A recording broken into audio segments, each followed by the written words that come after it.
Hey everyone, it's Luke here from LT Gaming, and I'm back today with a should you buy for Regiments. This is a game that I've played a lot of in the testing phase, and also since I've been sent a preview build, I've been having a lot of fun. It's developed by Bird Eye Games and published by the newly reformed microprose software, and I would say over the two versions that I've had, I've probably played around 20 hours, some skirmish and some operations mode. A few notes from the developer before we start. Polishing and balancing is in progress, so I may not have played the final version. Localization is also in progress, and the final operation is temporarily inaccessible, so I haven't been able to play that in my preview build.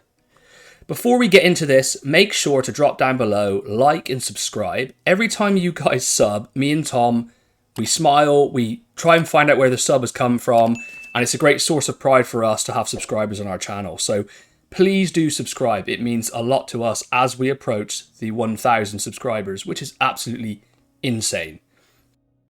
So with that out of the way, let's talk about what Regiments actually is about. It's a real-time tactics game, a military game, let's say, set in Germany in 1989. Essentially, the Cold War's gone hot. The only issue with that currently is, of course, we have the 2022 climate between the East and the West, and, that sits a little bit close to home. But the two factions in this game are NATO in 1989 and the Warsaw Pact, also in the same period. And I think it's not really the game's fault that, there's this worldwide conflict going on right now. We have to just place it in its time period and try and enjoy it for what it is. It's very similar in some ways to Warno, Ruse, and the wargame series, but it is not as frustrating. I got Warno when it came out in early access, and I refunded it very quickly. I found it confusing, very frustrating to play. It wasn't always clear to me what was happening, and in Regiments, that has not been the problem. I played a little bit of Wargame Red Dragon back in the day, and also found that extremely difficult. So I thought when I came into Regiments, oh no, here we go, it's not going to be for me.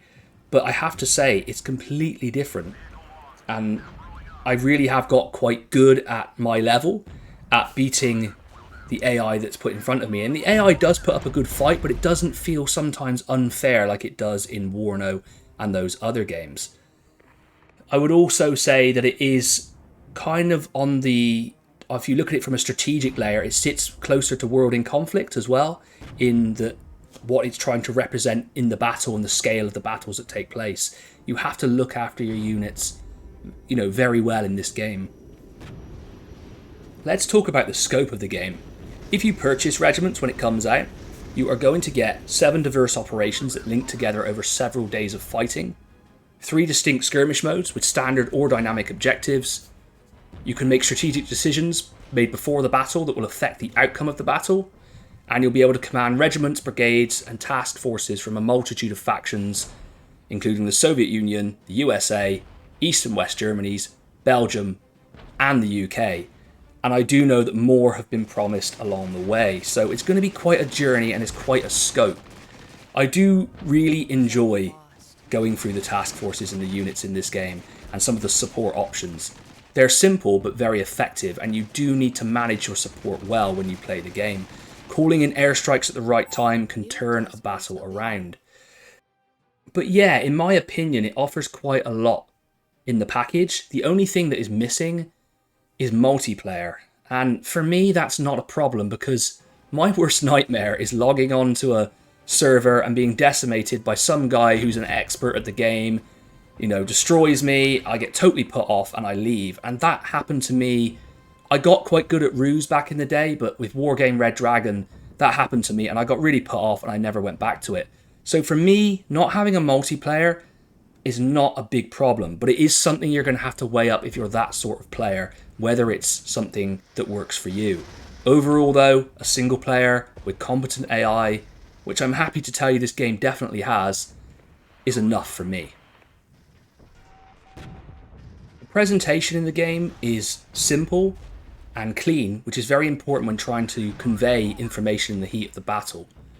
The only problem I have encountered is when I press X to get my infantry out of their APCs, it's hard to see whether they are in or out unless I zoom in really close, And maybe at that time I need to have a bigger strategic view of the battlefield so it doesn't work well.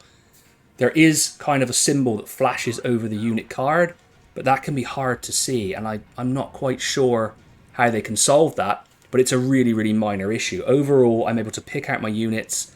I can see exactly what is on the battlefield and what I have to spend, and that is very welcome in this sort of game.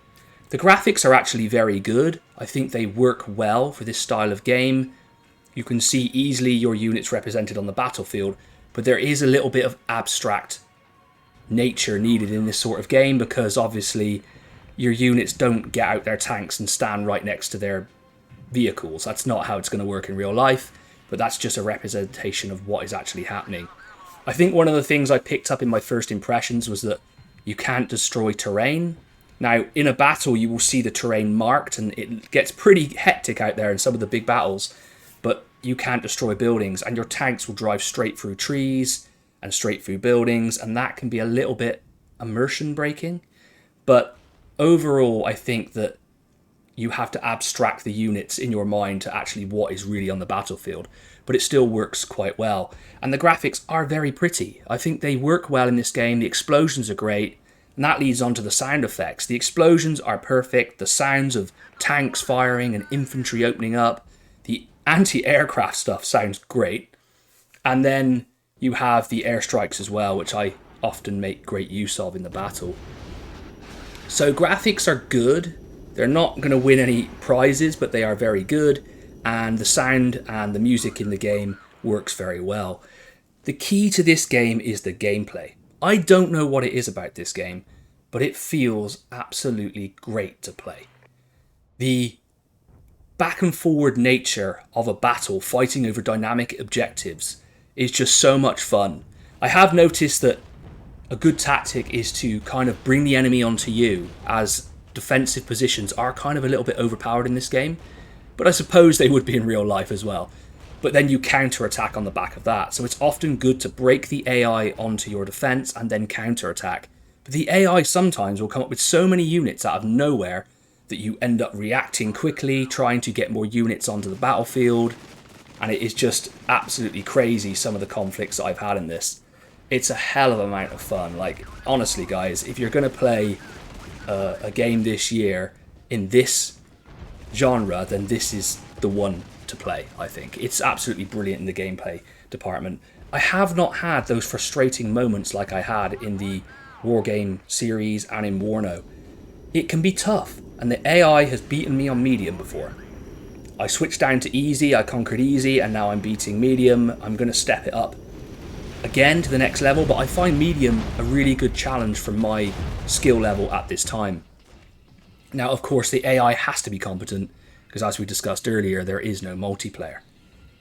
Overall, I have to say, the moment-to-moment gameplay in this, and the strategic level where you set up your divisions before fighting in the operations and in skirmish mode, is absolutely awesome, and I highly recommend it. So basically, when you start a battle, just to explain this element, you have a number of points and you can bring in certain units from your battle group onto the field. Once you've spent those points, they will be gained as you complete fighting and you fight over your objectives. And then as the battle progresses, you can bring in new task forces to reinforce your battle group.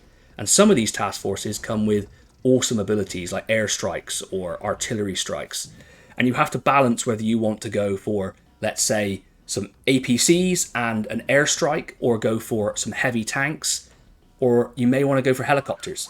And you have to balance which task force you want to bring in at each period. So that element is super fun as well.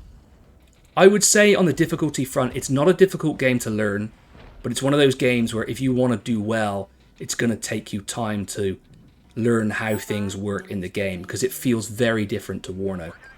Like I said, I've kind of picked up that I need to break the AI on my defense and then counterattack from there.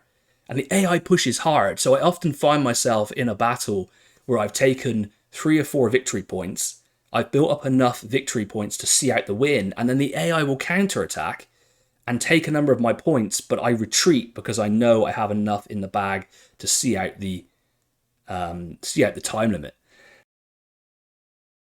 I'm going to sum this up fairly quickly because this is a should you buy, right? It's not a review. It's not an in-depth analysis of the game. It's basically my feeling from playing around 20 hours of the game. And I saw that there's quite a lot of hype around this game, and I'm happy to say that the hype is real. I definitely think that you should go out and buy this game when it comes out on August 16th, and I'm very happy to recommend that you do so. There is only one caveat to that.